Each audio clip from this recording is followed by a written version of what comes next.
तो हेलो दोस्तों, welcome to my YouTube channel global English academy. दोस्तों, मैं सोनू सर आपके सामने दोबारा हाजिर हुआ हूँ एक नए पेपर सेट के साथ में। दोस्तों, जैसा कि हम जानते हैं, इंडियन एयरफोर्स अग्निवीर के एग्ज़ाम्स आ गए हैं, उनके फॉर्म भी फिल होना शुरू हो गए हैं और शायद मार्च में आपका एग्ज़ाम है। एग्ज़ाम डेट आई थिंक 22 या 23 तारीख को आपका एग्ज़ाम होने वाला है। तो उसी चीज़ को ध्यान में रखते हुए हम आपके लिए टारगेट अग्निवीर बैच लेकर आए हैं। और इस टारगेट बैच के अंदर हम लोग आपको इंग्लिश के प्रीवियस ईयर में आए हुए सभी इंपॉर्टेंट क्वेश्चंस के सोल्यूशन आपको हम प्रोवाइड करेंगे। तो चलिए शुरू करेंगे। इसके अंदर दिए गए क्वेश्चंस के अंदर हम कैसे करना है, क्या करना है, देख लेते हैं। एक बार कलर वलर सेट कर लूँ मैं इसका। ठीक। तो यहाँ पर हम जो डिस्कशन करने वाले हैं, टारगेट है हमारे पास में अग्निवीर एयरफोर्स 2025 और प्रीवियस ईयर पेपर को हम लोग कंडक्ट करने वाले हैं। और यहाँ पे सेट वन है, 18 जनवरी 2023 का जो पहला एग्ज़ाम है हम उसको देखने वाले हैं। ठीक है। तो जवान, एक बार मैं थोड़ा सा ये ठीक सेट कर दूँ मेरा। चलिए, इट इज़ ओके। चलिए तो शुरू करते हैं। ये रहा हमारे पास में क्वेश्चन नंबर वन। और इसमें देखिए क्या बताना है आपको, करेक्टली स्पेल्ट बताना है कि इसमें से कौन सी स्पेलिंग करेक्ट है। पहली वाली मैथमेटिक्स की गलत है, सेकंड भी गलत है, थर्ड भी गलत है, fourth one is the right one answer. So हमारा आंसर क्या हो जाएगा, ऑप्शन नंबर फोर। देखिए बेटा, मेरी कोशिश ये है कि कम समय में मैं ज़्यादा से ज़्यादा आपको कंटेंट प्रोवाइड कर सकूँ, इसलिए मेरी स्पीड थोड़ा सा तेज़ रहती है। प्लीज़ आप स्पीड को मैच करिएगा। अगर आप स्पीड को मैच नहीं कर पाए तो भूल जाइए, फिर आप नेक्स्ट सीजन में आइए, आप अगला एग्ज़ाम दीजिए, क्योंकि वहाँ पर पूरा खेल बेटा स्पीड का ही है। देखिए नेक्स्ट क्वेश्चन दिया हुआ है, select the most appropriate synonym. आपको बिल्कुल अप्रोप्रिएट सिनोनिम बताना है। यहाँ पे वर्ड दिया हुआ है एगोनी। सभी को मालूम होता है एगोनी का मतलब क्या होता है, पीड़ा होता है या दर्द होता है। अब इनमें से कौन सा वर्ड है, दर्द के लिए पेन, यही हमारा आंसर हो जाएगा एगोनी। हेल्प का मतलब मदद करना, रिस्क का मतलब जोखिम उठाना, और ब्लेम का मतलब किसी पे दोष लगाना। हमारा आंसर क्या हो जाएगा, ऑप्शन नंबर वन। चलिए क्वेश्चन नंबर थर्ड पर आते हैं। यहाँ पर आपको एंटेनिम बताना है गिवन वर्ड का। यहाँ पे वर्ड दिया हुआ लेनिन। अब लेनिन का मतलब क्या होता है, ऐसा दयालु व्यक्ति, कैसा व्यक्ति हो, जो काफी ज्यादा दयालु हो। ठीक है। जेनेरस का मतलब भी क्या होता है, दयालु व्यक्ति होता है। हेल्पफुल होता है मददगार। ठीक है। स्ट्रिक्ट का मतलब होता है जो व्यक्ति काफी ज्यादा सख्त हो, कठोर हो, सख्त या कठोर। और डिफेंसिव का मतलब होता है बेटा बचाव करना, है ना, किसी से सेफ्टी करना, बचाव करना। तो अभी हमको क्या चाहिए, कोई चीज़ काफ़ी, कोई व्यक्ति काफ़ी ज़्यादा दयालु है तो उसका अपोजिट में क्या हो जाएगा, कोई व्यक्ति सख्त हो जाएगा। सो option number third will be my final answer. Clear. चलिए अब मैं आगे की तरफ बढ़ता हूँ। अगला जो क्वेश्चन है हमारे पास में क्या है, complete the following sentence by choosing the correct option. आपको करेक्ट ऑप्शन का चयन करना है। आप सभी को मालूम है नो सूनर के साथ में क्या आता है बेटा, देन आता है। वो कौन सा वाला देन आता है, THAN वाला देन आता है, ये वाला देन नहीं आता है। ये ध्यान रखिए, नो सूनर के साथ में बेटा कंजंक्शन का क्वेश्चन आ गया, एक कंजंक्शन का क्वेश्चन वो जरूर देते हैं, और पेयर कंजंक्शन वाला देते हैं ज्यादातर। नो सूनर के साथ में क्या आएगा, then. Option number two will be our final answer. Let's see question number five. He shouted dash the top of his voice but nobody heard him. बेटा क्वेश्चन किस चैप्टर का है, प्रपोजिशन चैप्टर का है। एक क्वेश्चन प्रपोजिशन चैप्टर का आता है। इसमें ध्यान रखिए फिक्स्ड प्रपोजिशन है, शाउट के साथ में हमेशा एट लगता है। हमारा आंसर हो जाएगा ऑप्शन नंबर फोर। क्लियर। देखिए बेटा, कोशिश मेरी ये है कि कम समय में मैं आपको ज़्यादा से ज़्यादा क्वालिटी ऑफ कंटेंट प्रोवाइड कर सकूं, इसलिए मेरी स्पीड को मैच कीजिए बेटा, जिससे आप सिलेक्शन ले सकें। क्वेश्चन वही हैं जो आपके 2023 सत्र में आए हुए थे, उससे रिलेटेड ही क्वेश्चन मैंने आपको प्रोवाइड किए हैं। अब आगे की तरफ बढ़ते हैं। प्रीवियस ईयर में ही आए हुए हैं किसी न किसी सत्र में। They did not worry. अब देखिए, एक क्वेश्चन हमेशा क्वेश्चन टैग चैप्टर का आता है, तो ये क्वेश्चन किसका है, क्वेश्चन टैग चैप्टर का है। यहाँ पे नीड के साथ में नॉट लगा है, तो यहाँ पे क्या करेंगे, जिसमें नॉट नहीं लगा हो, जब क्वेश्चन में नॉट लगा होता है तो आंसर में नॉट नहीं आना चाहिए। तो यहाँ पे नीड आ गया, और दे की जगह पे हम दे को रख देंगे। केवल हेल्पिंग वर्ब और सब्जेक्ट को देखा जाता है। आंसर क्या हो जाएगा, वर्ब की फुल फॉर्म। ध्यान रखें, जब क्वेश्चन में यानी सेंटेंस नेगेटिव हो तो क्वेश्चन टैग होता है पॉजिटिव, और जब सेंटेंस पॉजिटिव हो तो क्वेश्चन टैग होता है नेगेटिव। ठीक है। Option number four will be final answer. Next देखिए, अगला क्वेश्चन क्या बोल रहा है, the select the most appropriate operation to complete the sentence. तो देखिए यहाँ पर आपको वर्ब पे बेस हमेशा एक क्वेश्चन आपको देखने को मिलेगा एग्जाम के अंदर। More than a decade has passed, एक दशक से ज्यादा बीत गया है, since the house was dash. अब देखिए वाज वर्ब के बाद में या तो ING आता है, या तो वर्ब की थर्ड फॉर्म आती है, क्योंकि सेंटेंस क्या है, पेसिव ऑर्डर को बताया रहा है कि एक सप्ताह बीत गया है इस घर को बने हुए, अभी बनाया जा नहीं रहा है, बने हुए, तो बीता हुआ कल आ रहा है, इसका मतलब वर्ब की थर्ड फॉर्म को अप्लाई करना पड़ेगा आपको यहाँ पर, और चूंकि ये पेसिव ऑर्डर को दर्शा रहा है यहाँ पर, option number 2 will be our final answer. Clear. Distribute the sweets dash for children. देखिए अगेन क्वेश्चन किसका पूछा गया है, प्रपोजिशन बेस्ड क्वेश्चन पूछा गया है। इन मिठाइयों को चारों बच्चों के मध्य में बांट दीजिए। जब दो लोगों की बात होती है तब आता है बिटवीन, तो बिटवीन तो आएगा नहीं, यहाँ पे चार लोगों की बात हो रही है, चार लोगों की बात होती है तब आएगा यहाँ पे अमंग। ठीक है, option number 3 will be our final answer. Question number 9 पर आइए। यहाँ पर आपको क्या बताना है, वन वर्ड सब्सटीट्यूशन बताना है। क्या बताना है, वन वर्ड सब्सटीट्यूशन, एक शब्द में आंसर बताना है आपको। That which can not be believe, जिसका भरोसा नहीं किया जा सके। पहला है ऑसम। ऑसम का मतलब क्या होता है, कोई चीज़ बहुत बढ़िया हो, बहुत अच्छा या बहुत शानदार हो कोई चीज़, तो हम क्या बोलते हैं, ऑसम परफॉर्मेंस, किसी की परफॉर्मेंस बहुत अच्छी हो। फिर नेक्स्ट है हमारे पास में इनक्रेडिबल। इनक्रेडिबल का मतलब होता है अविश्वसनीय, जिस पे भरोसा ही नहीं किया जा सके। किसी ने बहुत शानदार बिल्डिंग बनाई है, किसी ने बहुत अच्छा मंदिर बनाया और विश्वास नहीं हो रहा उसको देख कर, तो इनक्रेडिबल हो जाएगा। इनक्रेडिबल इंडिया, अविश्वसनीय भारत। फिर दिया हुआ क्रेडिबल। क्रेडिबल का मतलब होता है विश्वसनीय, जिस पर आप भरोसा कर सके, कोई विश्वास पात्र आदमी हो, भोला भाला भी हो सकता है। इनइफेक्टिव का मतलब क्या होता है, अप्रभावी, जिसका कोई प्रभाव नहीं पड़ेगा। क्लियर। सो हमारा final answer is option number 2। अब देखिए हमारे पास में एरर पूछा गया है, सेंटेंस के अंदर एक ग्रामेटिकल एरर प्रेजेंट है, उसको देखना है हमको ध्यान से।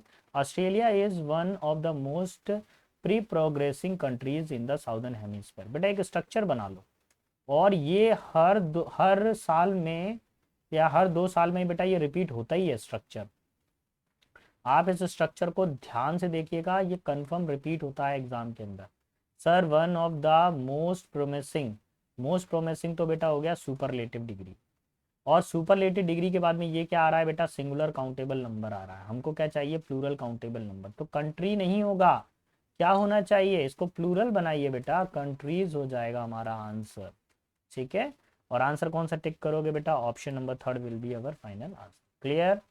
ठीक है, याद कर लीजिएगा, फॉर्मूले को ध्यान से नोट कर लीजिएगा, प्लीज एक पेन एंड कॉपी लेकर बैठा करें साथ में।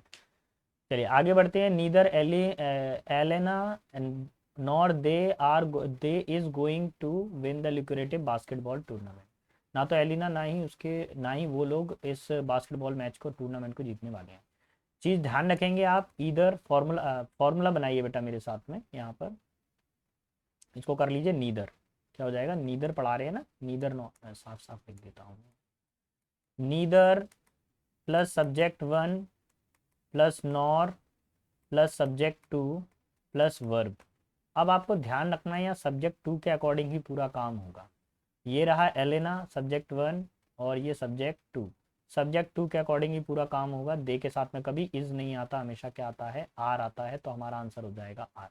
ऑप्शन कौन सा टिक करोगे, option number 3 will be my final answer. Clear.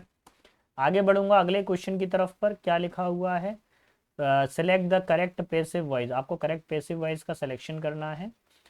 Active voice में पहले फॉर्मूला देख लीजिए, कभी भी अगर वर्ब की सेकंड फॉर्म आए एक्टिव वॉइस के अंदर, तो पेसिव वॉइस बनाते समय आपको किसका ढूंढना चाहिए, वाज या वर के साथ में थर्ड फॉर्म होना चाहिए पेसिव वॉइस बनाते समय।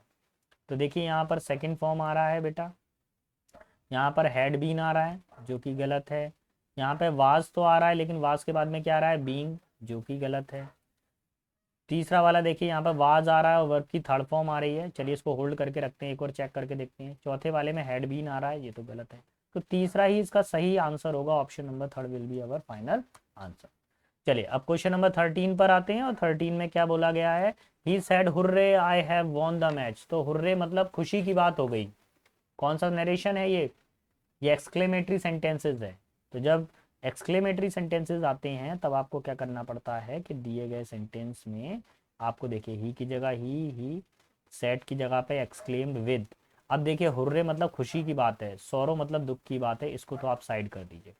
ही exclaim with great joy, great joy होगा सही, ग्रेट जॉय आ रहा है, ये भी सही है, यहाँ तक तो ठीक है। दैट आ रहा है, दैट आ रहा है, सही है। आई की जगह ही आ रहा है, ठीक है, ये भी ठीक है, ये भी ठीक है। अब यहाँ पे हैज हैव किस में बदलता है बेटा, हैड में बदलता है, लेकिन यहाँ पर क्या आ रहा है, वुड आ रहा है, यहाँ पे आ रहा है हैव, तो ये हैव वाला भी हट जाएगा, वुड वाला भी हट जाएगा। कौन सा रह जाएगा, ये वाला रह जाएगा, ऑप्शन नंबर 2 हमारा बिल्कुल सही आंसर होगा। ठीक है, और पहला वाला तो हमने हटा ही दिया था, उसके अंदर सौरो लगा है। हुर्रे का मतलब क्या था, खुशी की बात होना। ऐसा बोलते हैं ना, hurray we have won the match, अरे यार हम लोग मैच जीत गए, बड़ी खुशी की बात है। चलिए अब हम अगले क्वेश्चन की तरफ पे बढ़ते हैं। अगले क्वेश्चन को कैसे करना है, सबसे पहली बात इसको बोलते हैं जंबल सेंटेंसेस। इसमें ऑर्डर लगाना होता है दिए गए सेंटेंस का। हमको ध्यान रखना है किसी भी सेंटेंस की शुरुआत में सब्जेक्ट आता है, सो से कोई सेंटेंस शुरू नहीं होता, तो ए तो कैंसिल हो गया, ए से सेंटेंस शुरू नहीं होगा, ये तो कैंसिल। अच्छा डी वाला देखिए, क्या एंड से कोई सेंटेंस शुरू होता है, क्या नहीं होता, ये भी कैंसिल। अब एक ही ऑप्शन बचा, ऑप्शन नंबर 2। अब इसको जरा पढ़ के बता देता हूँ मैं। This is a magnificent restaurant right here which, यहाँ पर एक बहुत ही शानदार रेस्टोरेंट है राइट हेयर विच, और विच के बाद में क्या आना चाहिए, हमारे पास में एक वर्ब आने चाहिए, which serve up the best Dutch apple pie in all of the Utrecht. Utrecht के अंदर डच एप्पल पाई का सर्वश्रेष्ठ जो प्रोडक्ट है, सर्वश्रेष्ठ जो एप्पल पाई है, वो यही सर्व करता है, यही रेस्टोरेंट। अब उसके बाद में क्या आ जाएगा बेटा, D, and I love the Dutch apple पाई, और मुझको डच एप्पल पाई बहुत पसंद है। और नंबर 4 हो जाएगा, so I had to try this place out, इसलिए मैं इसको खाना चाहता हूँ या इस जगह पे जाना चाहता हूँ। Option number 2 will be final answer. देखिए दोबारा से एक स्टोरी अरेंजमेंट आ गया है, इसको स्टोरी अरेंजमेंट कहिए, पैरा जंबल कहिए, या पैराग्राफ अरेंजमेंट कहिए, या सेंटेंस अरेंजमेंट कहिए, या PQRS कहिए, ये सारे इसी के ही नाम है। फिर से दोबारा से वही टेक्निक ट्रिक्स लगाएंगे हम लोगों को। सबसे पहले ये देखना है कि ऑप्शन देखिए, पहला तो ए ही आ रहा है, ए से ही सेंटेंस शुरू हो रहा है सभी में, तो ए तो पहला ही मान लीजिए। अब इसको पढ़ना शुरू करेंगे। अब ये फैसला कीजिए कि ए के बाद में बी आएगा कि ए के बाद में डी आएगा। देखिए मैं जब एग्जाम के अंदर करता तो मेरी ट्रिक सुननी है, मैं क्या देखता हूँ कि सबसे कॉमन वर्ड क्या है, ए और डी। कॉमन क्या आ रहा है, ए और डी। हालांकि ये हर बार काम नहीं करती है, लेकिन 90% आपके जो क्वेश्चन है वो सॉल्व कर देती है बेटा, 10% रह जाता है बस। तो मैं 90% वाली ट्रिक लगाऊंगा, 10% वाली नहीं। ए के बाद में डी आ रहा है, ये बात कंफर्म है। मैं पढ़ के देखता हूँ, this is the residence and actually I have just learn that this is the largest city palace of all the Germany, कि ये एक निवास स्थल है। एक्चुअली मुझे अभी पता चला है कि ये जो निवास स्थल है, ये जर्मनी की सबसे बड़ी शहर में सबसे बड़ा निवास स्थल है, सिटी पैलेस है ये। अब ए के बाद में डी तो आ गया, अब उसके बाद में देखेंगे B, which is very impressive given the fact the first structure was built.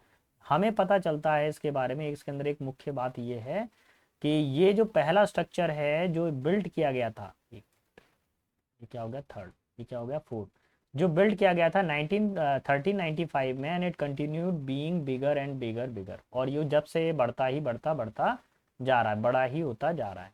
तो अभी देखिए यहाँ पे ये कैंसिल हो गया, ये कैंसिल हो गया, ये वाला भी कैंसिल हो गया। सो option number 2 will be final answer. ठीक है, ये मेरा जो 90% वाला फॉर्मूला है, प्लीज़ एक बार आप एग्जाम में ट्राई करके देखिएगा, 90% आपका आंसर आ जाएगा। लेकिन फिर भी सेंटेंस को ज़रूर पढ़िएगा, कोई रिस्क ना उठाइएगा। देखिए अगर आपको मेरा पढ़ाना पसंद आ रहा है, आपको लग रहा है कि सर हमारे एग्जाम लेवल का तैयार करवा रहे हैं, उसी पैटर्न पे क्वेश्चन लेकर आ रहे हैं, तो प्लीज़ मेरे चैनल को लाइक शेयर सब्सक्राइब ज़रूर करिएगा। मैं बेल आइकन को दबाइए, जिससे आपको पर डे रात को 9 बजे हम एक पेपर सेट को अपडेट करते हैं। जब तक आपका इंडियन एयरफोर्स का पेपर हो नहीं जाता, तब तक डेली आपको पेपर सेट मिलेगा तब पर। तो देखिए अब हम लोग बढ़ने वाले हैं, 15 क्वेश्चन हम कर चुके हैं, और 15 के बाद में ये हम क्वेश्चन नंबर 16 से करने वाले हैं। ध्यान रखिए कि 5 क्वेश्चन आते हैं अनसीन पैसेज के, तो ये पैसेज हमारा स्टार्ट हो रहा है। वुमेन एम्पावरमेंट है ना, महिला सशक्तिकरण, refers to the ability of women to have control over their own lifes and make their own choice. देखिए महिला सशक्तिकरण का मतलब ये होता है कि वो अपने जीवन के ऊपर कंट्रोल कर सकती हैं और अपने फैसलों को ले सकती हैं। This includes having equal access to education employment opportunity. इसके अंदर क्या होता है, उनको बराबर शिक्षा दी जाती है, बराबर रोजगार के अवसर दिए जाते हैं, ability to participate in political economical decision making, उनको पॉलिटिकल और इकोनॉमिकल डिसीजन मेकिंग में सहयोग होता है। To truly empower women we must work to eliminate these attitudes. और अगर हम चाहते हैं कि लोगों को महिला का सशक्तिकरण बना रहे, महिलाओं को सशक्त बनाया जाए, तो एलिमिनेट दीज एटीट्यूड्स, कुछ एटीट्यूड्स को हटाना पड़ेगा। Break down the system barrier, system के अंदर जो बैरियर हैं, रुकावटें लगी हुई हैं महिलाओं को, उनको ख़त्म करना होगा। होल्ड वुमेन बैक, महिलाओं को दोबारा से मुख्य धारा में लाना होगा। This requires a multi faceted approach, इसमें हमको अलग अलग तरीके से इस पर काम करना पड़ेगा, इंक्लूडिंग पॉलिसीज, नई नई पॉलिसीज लानी पड़ेंगी, प्रोग्राम्स लाने पड़ेंगे, प्रोग्राम जेंडर इक्वलिटी, लिंग जो है लिंग समानीकरण, इक्वलिटी मतलब समानीकरण, उसको लाना पड़ेगा। एंड एजुकेशन, एजुकेशन में एकता होनी चाहिए, समानता होनी चाहिए। अवेयरनेस कैंपेन, लोगों के अंदर जागरूक वाले कैंप लगाने पड़ेंगे लोगों के लिए। चैलेंज स्टीरियोटाइप्स एंड बाइसेस, जो पुरानी जो रूढ़िवादी जो प्रथाएं उनको रोकना पड़ेगा। जो बाइसेस हैं, यानी बाइसेस का मतलब क्या होता है, अन्याय है ना, उनको भी रोकना पड़ेगा। हाउएवर, हालांकि despite the progress that has been made in recent year, हालांकि पिछले कुछ वर्षों के अंदर हम लोगों ने प्रोग्रेस की करने के बावजूद there remain in difference attitude, फिर भी एक निराशा भरा एटीट्यूड देखने को मिलता है टुवार्ड्स वुमेन, महिलाओं की तरफ। वुमेन्स एम्पावरमेंट, दीज इंडिविजुअल्स में not actively work to hold the women back, जो अभी तक काम किए गए हैं वो उन्होंने उतना इम्पैक्ट नहीं डाला है महिलाओं को मुख्य धारा में लाने के लिए। But they do not actively work to promote the equality and empowerment. देखिए पॉलिसीज तो आती हैं महिलाओं के लिए, लेडीज़ों के लिए, लेकिन वो पॉलिसीज प्रॉपर काम नहीं कर पा रही हैं। It is important to actively work to change these attitudes and promote the cultural of equality empowerment of the all women। देखिए महिलाएं आज चाहे कितना भी आगे बढ़ जाएं, कहीं ना कहीं कुछ गांव के अंदर या कुछ ग्रामीण क्षेत्रों के अंदर देखा गया है कि महिलाओं को अभी भी पर्दा रिवाज का सामना करना पड़ता है, पर्दा करना पड़ता है ना। तो ये कहीं ना कहीं पे महिलाओं को दबाया जा रहा है, या कुछ ये भी कहा जाता है कि सिर पे पल्ला रखना एक संस्कार है। सिर पे पल्ला रखना संस्कार है, लेकिन मुंह को ऐसा बंद करके रखना, अब मैं कुछ कह ही नहीं सकता, ठीक है। आप तो सिर्फ इस पे ध्यान रखें, कंट्रोवर्सी होती है बेफिजूल में कुछ ना कुछ यहाँ से। What does the women's empowerment refers to, देखिए वो महिला सशक्तिकरण का क्या उद्देश्य है बताइए। महिला सशक्तिकरण का उद्देश्य ये है the ability of the women to have control over their own life, कि महिलाओं को अपने जीवन के ऊपर पूरा कंट्रोल होना चाहिए। सो option number 3 will be final answer, ठीक है। पहली वाली लाइन में ये देखने को मिल रहा था। आपको एंटोनिम बताना है गिवन वर्ड का। पहले तो इसका मीनिंग सुनिए इनडिफरेंट का। इनडिफरेंट का मतलब होता है उदासीन, निराशा भरा, ठीक है। एपेथेटिक का मतलब भी क्या होता है, उदासीन होता है, निराशा। अटेंटिव का मतलब होता है सचेत। इनसेंसिबल का मतलब होता है बेहोश, जिसमें कोई होश ना हो, ठीक है, बेसुध हो। इनक्यूरियस का मतलब होता है विचार शून्य, अब विचार ही नहीं करना चाहता वो किसी काम के ऊपर, ठीक है, विचार शून्य। हमको बताना है एंटेनिम। तो एक व्यक्ति क्या उदासीन है, निराश है, और एक व्यक्ति क्या सजग है, जागरूक है। सो ऑप्शन नंबर 2, ठीक है। इंडियन एयरफोर्स का फॉर्म आया, अभी तक बच्चों ने फॉर्म ही नहीं भरा होगा कईयों ने, वो तो लास्ट डेट का वेट कर रहे हैं कि कब वो 27 तारीख आएगी तब हम लास्ट डेट को भर देंगे। बेटा सोते ही रहना, फिर लास्ट टाइम पे पता है ना वेबसाइट कितनी हैंग होती है। अगला देखिए क्वेश्चन नंबर 18। 18 क्या कह रहा है, 18 वाले में हमारे पास में दिया गया है, बोला गया है what is the importance of changing the indifference attitude. ये जो उदासीनता भरे जो एटीट्यूड है लोगों के अंदर, जो विचारधारा है, उसको कैसे बदला जा सकता है टुवार्ड्स वुमेन एम्पावरमेंट, महिला सशक्तिकरण में, सशक्तिकरण के लिए जो उदासीन भरे एटीट्यूड है इनको कैसे बदला जा सकता है। तो देखिए अगर हम इसको बदलाव लाएंगे तो देखो किस तरीके से बदलाव आएगा हमारे जीवन के अंदर। इट प्रमोट्स अ कल्चरल और equality and empowerment for all women.